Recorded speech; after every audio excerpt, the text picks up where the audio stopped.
you all for coming out for this community event. You know, we do cherish the input of the community and the people that support us.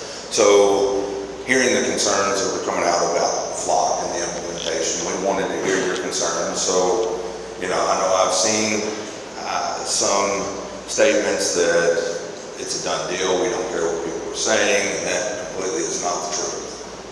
We do cherish everything, any type of input, any type of questions we have here. We want to hear from you all. For us, I've said it over and over with our staffing issues right now, Flock is a tool for us to be able to utilize to work more efficiently with the fewer bodies that we have on the streets.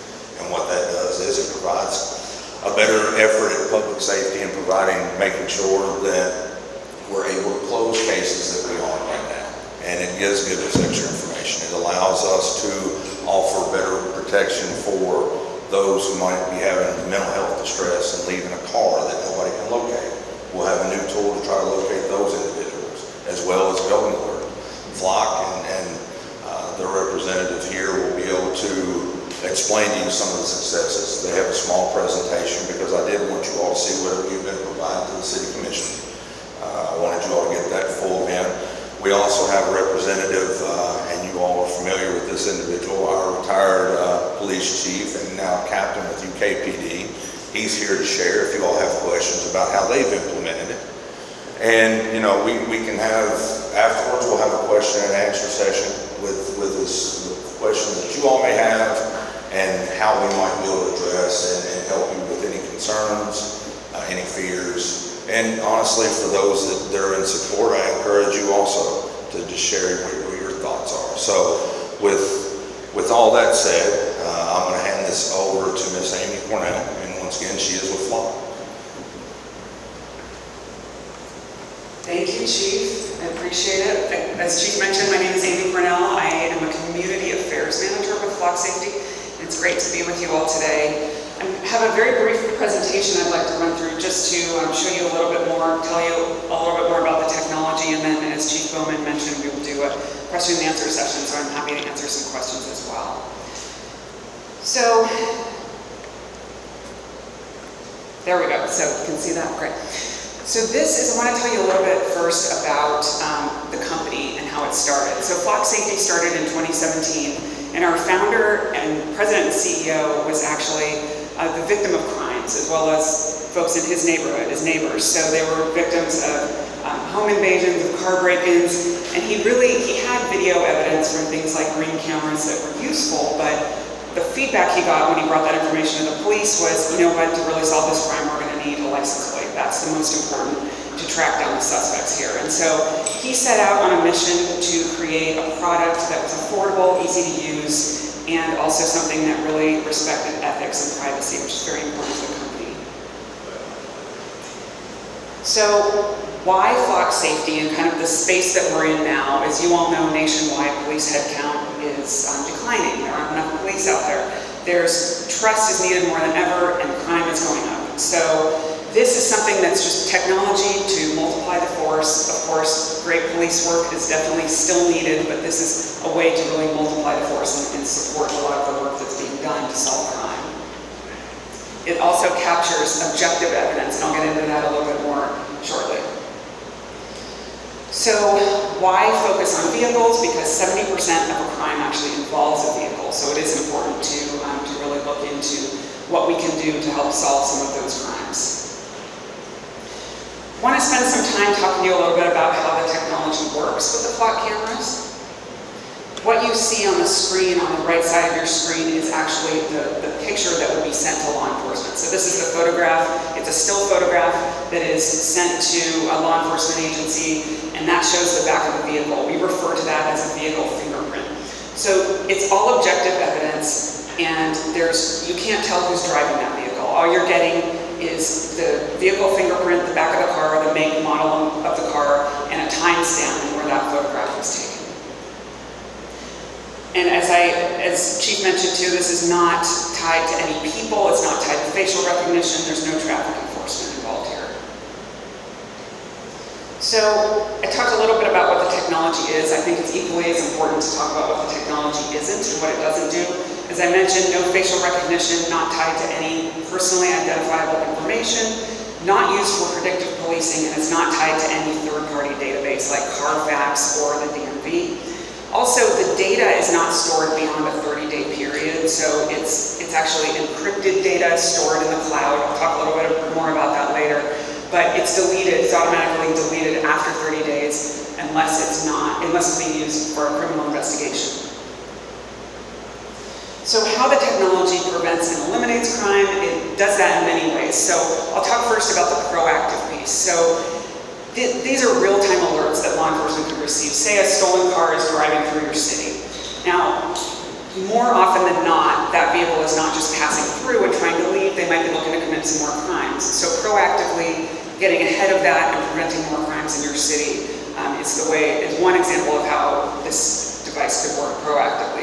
Investigatively as well, police are able to solve more crimes and crime rates are decreasing. And the cameras themselves also serve as a deterrent, so that's also another important piece. You can see some of the different jurisdictions that have adopted and are currently using flock cameras throughout Kentucky. This is not a comprehensive list. There are more there, but you can see quite a few there that have implemented it. One of the most important things that I want to talk to you about today is transparency and accountability, because this really speaks to the core of Flock's mission and what we do every day. So one of the most important things we do is work to protect privacy, and we do that in many ways, and I'll talk through some thoughts there.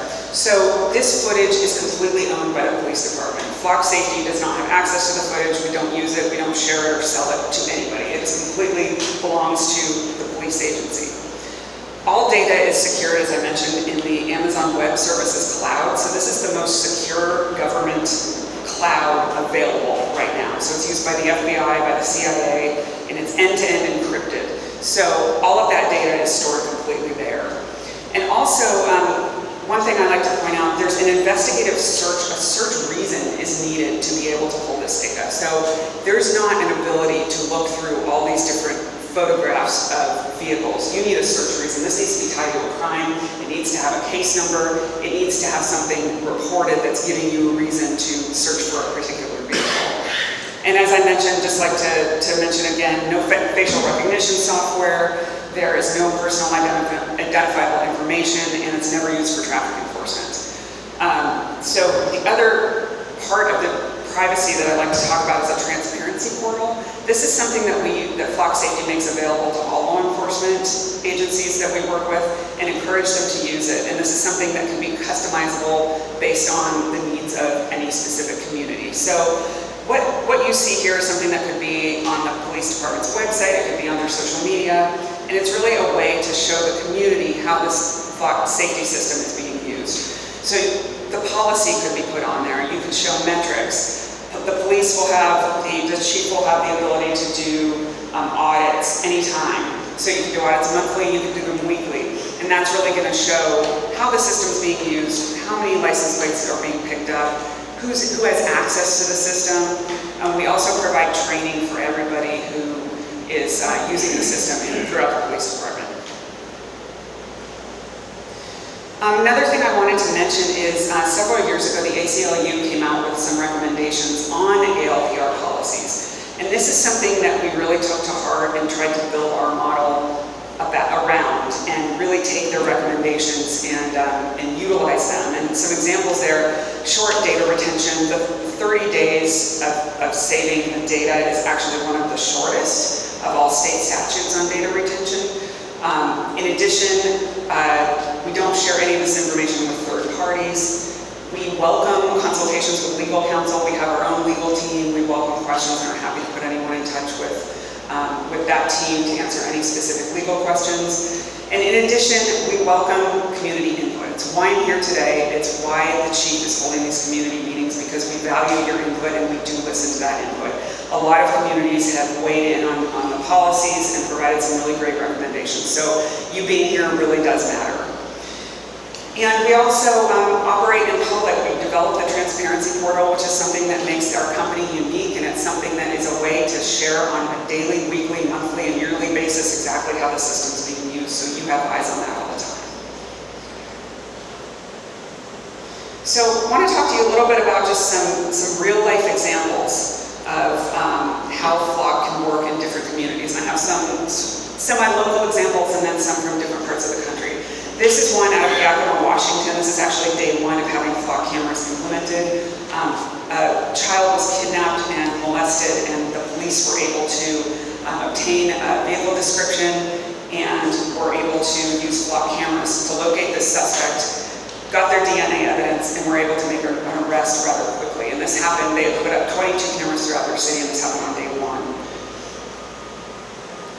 Also, a little bit closer to home, in Lexington, Kentucky, Lexington police were notified of a shooter that had fled the scene in a stolen vehicle, so they were able to identify that vehicle through the use of a flock camera and make an arrest. It was determined that this shooting suspect was also charged with the previous shooting of a deputy.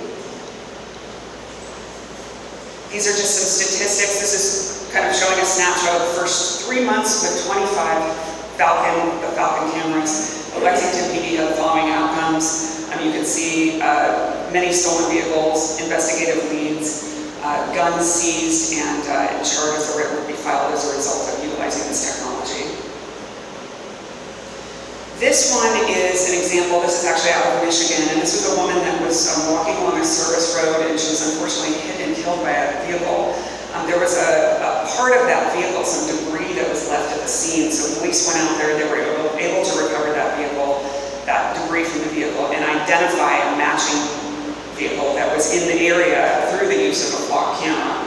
So, of course, this speaks to a really important point that I want to make, which is this is a technology to help police. Investigative work and great policing is still critical and needed with the use of all of this.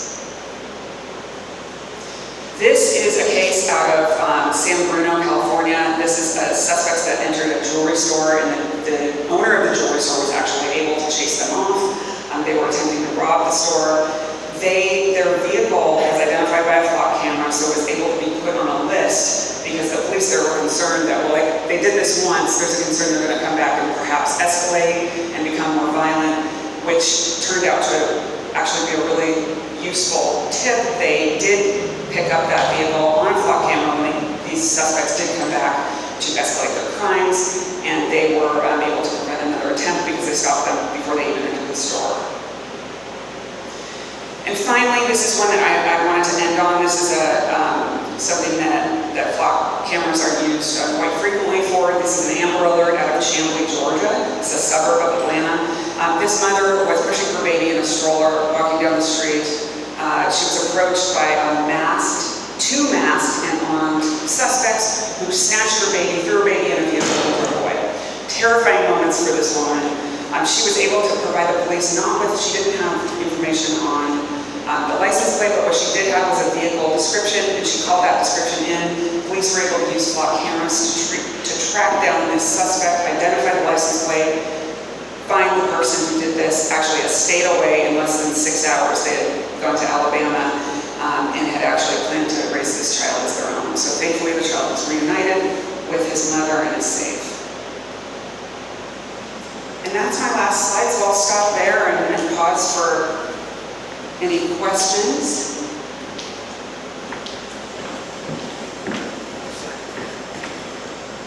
Before we go to the questions here, I'm sorry, I'm going to invite Captain Chuck Adams up here from UKPD to kind of talk to you about his experience and their utilization of the flock camera systems themselves.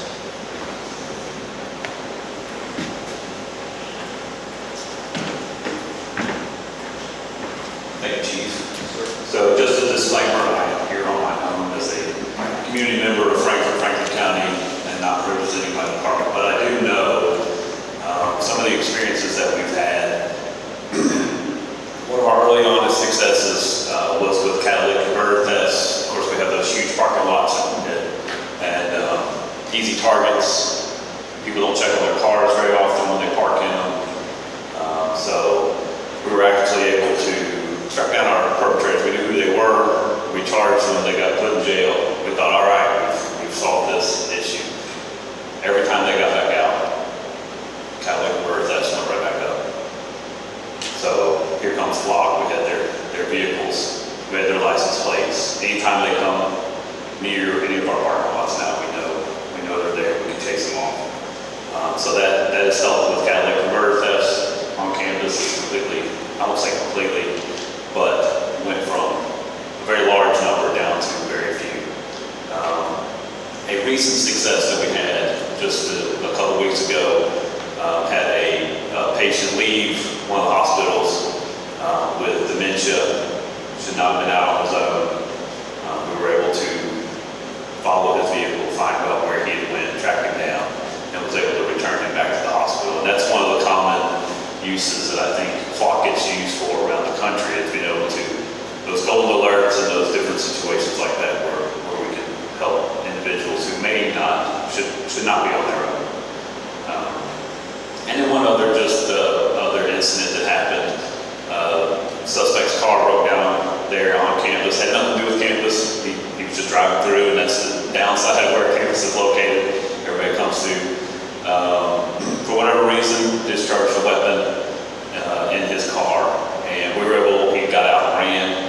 We were able to figure out where he went, got a description of the vehicle that picked him up and a time frame, and then we were able to put that in the flock and then narrow it down to who was actually driving the car, and track down, figured out who he was, and corroborated all that information. And that's the other part of this. This is a tool that departments use. You still have to do the investigations. You still got to corroborate the information you have. But it's been very, very useful. Thanks, sir. All right, here's the fun part of the presentation here, the question and answers, if anybody has some or any mistakes that you all might want. I mean, this is kind of your all's forum here, so I will open it up to any questions you may have. I came in here talking to the media, and I just heard a little bit of it. Can you go over what you are using for and what you aren't using? Okay. The biggest part of flock, some of the bigger, I guess, concerns is they'll be used for traffic enforcement. It won't be.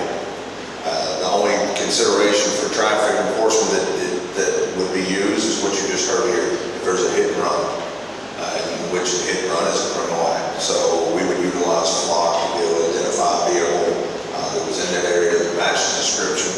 And once again, it comes down to, it's not just because you find it on that photo, it doesn't mean that that's immediate guilt. Then you have to do the full-fledged investigation to come down to what the actual case is. One of the big things is that it won't be used for, we're not targeting areas. We're not targeting some of the concerns that have come in to me through email is that we're going to utilize these and target low-income families or low-income areas. That's not the purpose of this, I can assure you. And these locations will be reviewed with our mayor, with our city commission, that these cameras are set to where they hit major highways. We got US 127, US 60, main entries and exits of the city, as well as the large arteries. You've got like Martin Luther King Boulevard, 676, all these other roads. So we're not putting them in neighborhoods. We're not putting them targeted towards like entrances and exits of businesses, and they're not going to be sitting on people's driveways. They're going to be permanent locations, and so they won't be like some agencies that have rolling license plate readers. So we're not going to have officers with something on the top of the car driving through neighborhoods and doing that. They will be fixed in whatever location they're in, and they'll just capture those photos of vehicles that travel through. Yes, sir. How does that coincide with the officer's automobile and when he can pull up? Does he get alerted? If there's an officer in the area of this car that you might be looking for? So all right, go ahead. the way the alert system will take place, it's not automatic, so it's not like artificial intelligence. It's not like the computer's going to tell us. It has to be a vehicle or a plate number or description that is involved in either a criminal activity or a public safety event. So what would happen is an officer that say takes a report for, let's say your neighborhood has a bunch of burglaries, and we utilize flock. Let's say one of the Ring doorbells catches a white Honda that drives by. We'll be able to search white Honda, and if there's a flock camera in that area, we can kind of watch for the time frames. If we know the burglaries took place between 1 and 3, we're going to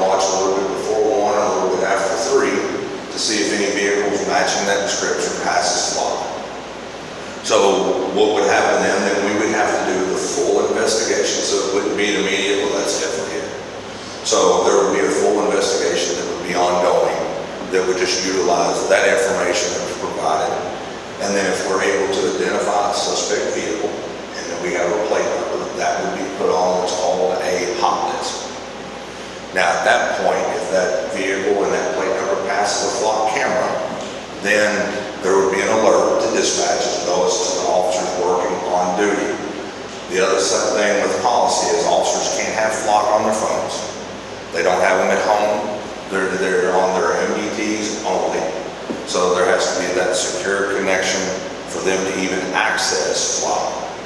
But to search, they have to put in a request for the search to their supervisor, or there would be a very limited number of people that would be allowed to do the searches, so it's not like everybody can just start inputting numbers. We have streamlined that to where multiple eyes and multiple individuals have to be able to be present and sign off on even a request to search. Same thing with entry. An officer has to put in a request for entry for a hot sheet. It has to be approved by either the LPR administrator, who I would assign, or that commanding officer that evening. So it's not just going to be, as an example, if someone's mad at someone, they just don't put the number in there so that they get pulled over or get stopped. That isn't how this will work. There's heavy policy that will be laid in there that will prevent those type of actions, as well as having the different layers that you have to get the approval from just to put it on there. So it just won't be a freedom of everybody getting to do whatever they want. Did that answer your question? Well, yeah, I rambled. I guess what I meant was if everything's in place, how will the officer know? Say I pass you going the opposite direction. Is he going to swing around and chase me down the street? I guess that's the... First off, there has to be a notification for flock. If they get to that area, and let's say they pass the vehicle, they first have to, before even making contact, they have to verify when it's, let me put it this way, when it's safe. If we've got a murder suspect that's been active in shooting people, there may be a different, more exigent circumstance. But let's say it's a vehicle involved in some thefts. That officer then has, when they get turned on the car, they have to confirm with dispatch that this is the vehicle of report, and confirm that that is the exact vehicle before they make contact with the individual. But yes, at that point, that's how that transaction would take place. Yeah. Chief, what law enforcement agencies will have access to the system? Will it just be Frankfort, Franklin County? Will you have it tapped into FBI, federal agencies, other regional agencies? What we will do is we will have a vetting system for who we allow. Now, are we going to allow a California agency that just puts in a request to see our cameras? No. The way I have this set is that will there be some local agencies we might share our camera information with? Absolutely. We are a part of backups, which allows us to coincide in and out of different counties and different agencies to aid in investigations and stuff like that. But it is something they have to request and we have to approve. So as soon as we go up and running, it just doesn't go on a nationwide portal and everybody has access to it. Anybody outside of the few that we do approve in the area is going to have to put in the same request as what an officer would. If they have a vehicle, let's just say Paducah has a vehicle that is registered to Frankfort that was involved in a shooting, they will have the ability to send in a request to the on-duty supervisor asking if that vehicle has been seen on our cameras, to which that would be inputted as a search. We would handle that search, and then we would be able to identify yes, it has, or no, it has not. So we won't just be freely throwing this out to any police agency that wants it, as far as their ability to review. The other side of that is what we'll put into place, because we mimic our policies and stuff based on Purcell and Lexington. I like a lot of different things that they did, but we will, if one of our officers wants to do a check for a plate, say in Lexington, they're going to have to request their supervisor, who's going to have to go through the way Lexington's set up. There's only certain people that can approve out-of-town reviews. Well, it'll be the same thing here. So as though there may be different supervisors that have access to input and review, it may be fewer that has the ability to do it for outside agencies. Yes, sir. What is the ease of mobility as far as changing locations? And do you, even though you can only keep the material for 30 days, are you doing some type of study to say that X Street, maybe we ought to put one there? How does that come about? The way we have done it, Flock, we worked with one of their individuals. He was retired Knoxville Police Department. We send him crime stats for the city. And once again, like if there is issues, I'll use equestrian as just an example. If there's a lot of crime activity on equestrian, no, we won't move a camera to equestrian to identify that specific street. Now, there's other tools and other things that we'll do to help with that, but that once again comes back to you can get in a world of appearing like you're targeting it. So with that, he looked at the crime stats and thought what main roadways and what main areas would be most effective at identifying crimes from this area without targeting one specific area. So that's how the cameras were mapped out and laid out in the review. But as far as moving them, they will be, once they're set there, they're there, because there's a lot of steps that you have to go through, like putting a camera on any U.S. highway. There is a lot of different steps that you have to go through with the state and the federal government to get those cameras there. Yes, sir, no, go right ahead. How is this program being handled financially? Is it already in a budget? Is it a budget through a grant? Currently, How's it, I mean, everybody likes the new services. As far as I'm concerned, you can put one on each side of my house. I have no problem. yes, sir. But I do get a little, we've seen a budget come out here now that's $6 million in arrears to begin with. Yes. I just don't like deficit spending. Well, here's what the funds, the primary source for the upstart will come from our asset forfeiture. And those funds are ones that we receive when we've got individuals on the federal task force that if we get funds delivered for what's called a tag, that's their portion of the return if there's cash or anything like that. That's where we're purchasing it up front. Now, will it be something that we're going to have to budget in the future because of the restrictions on how we can withdraw funds from there? Yes, it will eventually go into our budget. And it will be split because it is covered through the dispatch stuff. It will be a 50-50 split between our E911 and our own general fund as far as the police department's funding.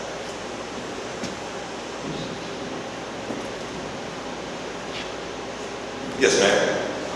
Approximately how many cameras do you plan to install? Currently, we've got 3 different plans that we've looked at. We've looked at a 10-camera system and what that looks like.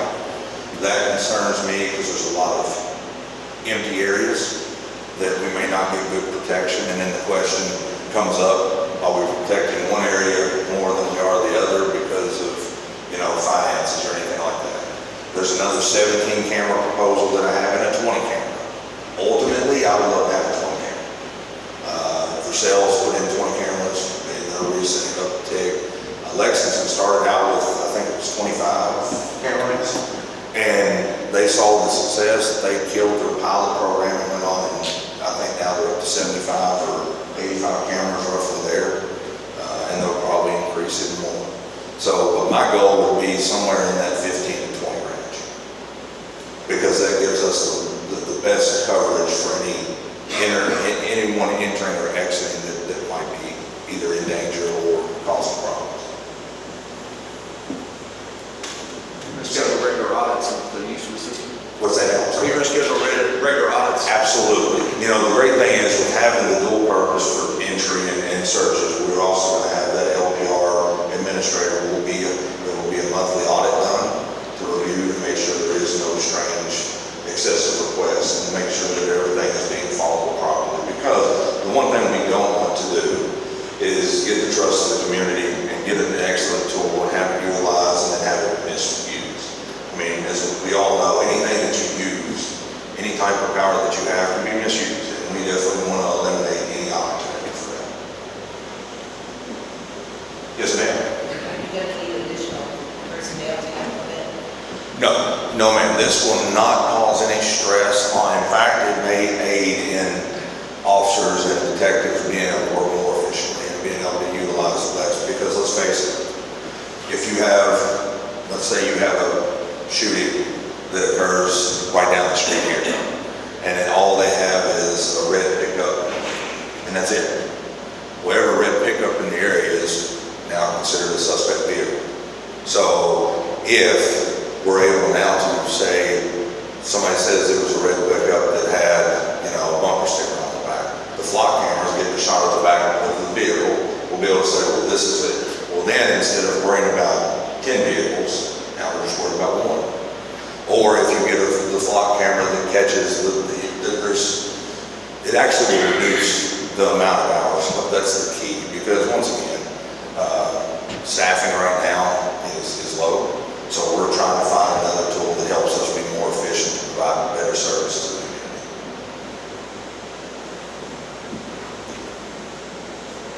Yes, sir.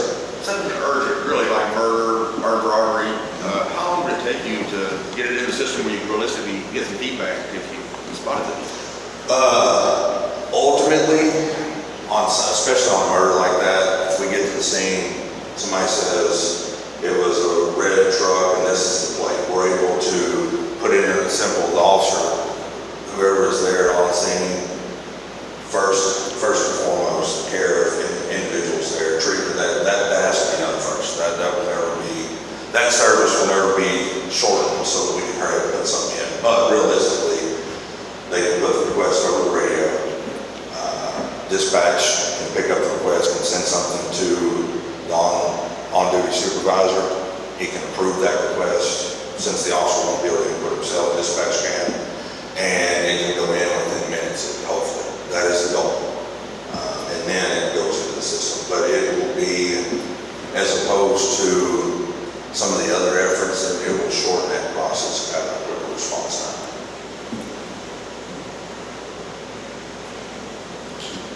Any other questions? Yes, ma'am. When do you plan to implement?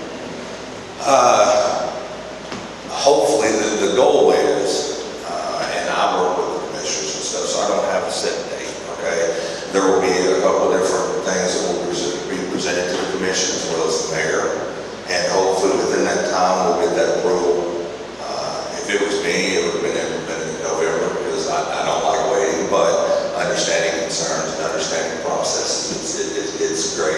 It has allowed me to even be more informed on some better things, and really, it's allowed us to shape a policy better that is more suitable and more, protective of people's rights and stuff. So I would like to say by the end of the year they'll be in place. Some of that falls on, like I said, the length of time it takes to get approval from federal government and from state government to be able to put cameras in certain locations. So You have 3 or 4 different law enforcement agencies. How does does the equipment actually do all the analysis somehow for you? Looking for a truck or something, how do you respond to each other agency? as far as like response, are you asking like if we input a plate and someone else has, basically we would put in a request for our vehicle for the hot list, and then if it's on that hot list and we are sharing information with an agency, they would get a pop-up on theirs if that vehicle was found on their camera system.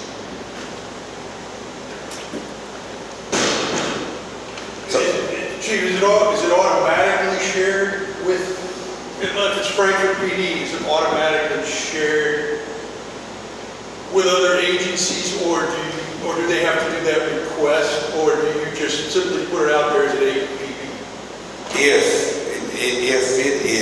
If they are on our network, once again, you have to get approval to share images and that stuff. But if it's on our network and we're already a team with them, then yes, they would get that hot list. They would get our hot list, so it wouldn't be theirs, it would be a response from ours. If not, it would be something where we would have to call, kind of like I was describing with the outs, like Paducah.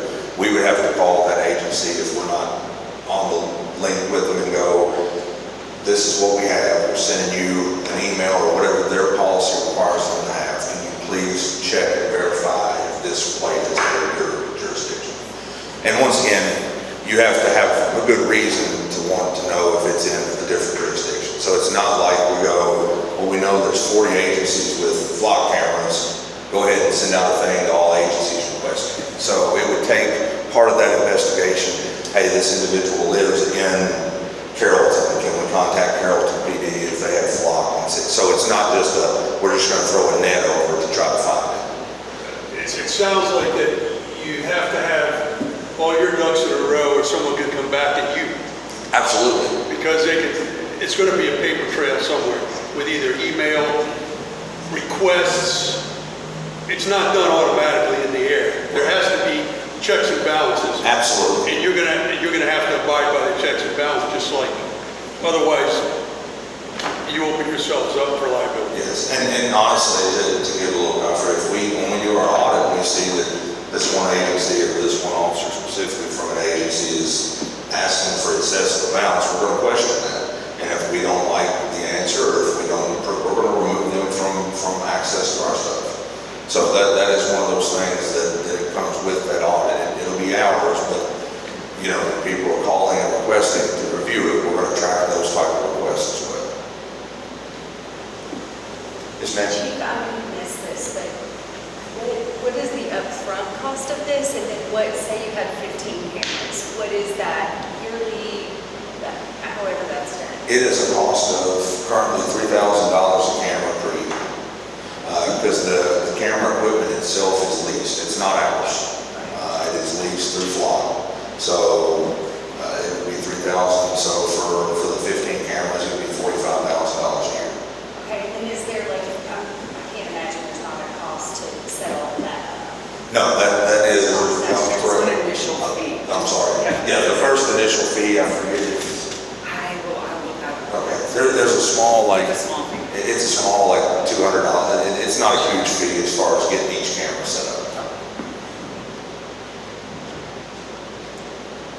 And I would have a better answer for that, but I think that went up this year. We missed out on the cut, so it's went up, and I just haven't looked to see what that initial setup is for that. Chief, Sir. thanks for doing this, and appreciate everyone coming out. It's good to hear everyone's feedback. What other communities in central Kentucky are using this, and do they automatically have a sharing arrangement or agreement? Yes, once again, there's, like, I'll use Lexington as an example. There's a vetting system to get approved to be able to be on their system. Georgetown has it, Versailles has it right now. Simpsonville has it in Louisville, has a huge amount of flock cameras out there. So, you know, as far as those in the area, and I think, let's see if I can identify that. And going with Louisville, you got Middletown, you got Bardstown, of course UKPD is using it. Let's see if there's any that's not. Georgetown, Scott County, Mount Sterling, Stamping Ground has flock cameras.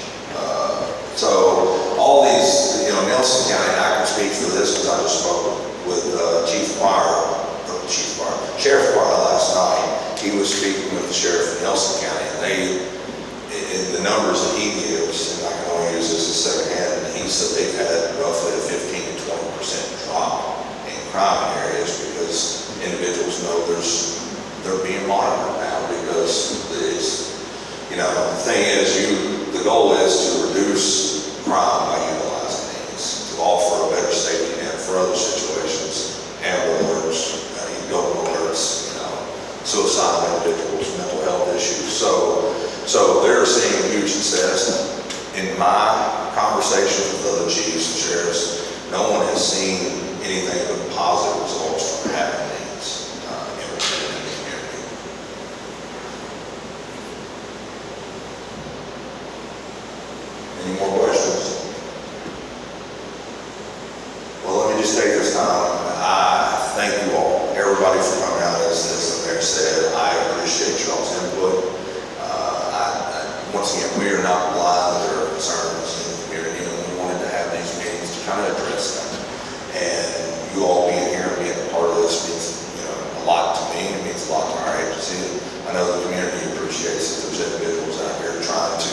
sure that we are operating properly. So thank you all very much for that. And since there's no more questions, we'll wrap up. I'll be around for a while. If you want to grab my ear for a little while, I'll be here. So, but thank you all very much.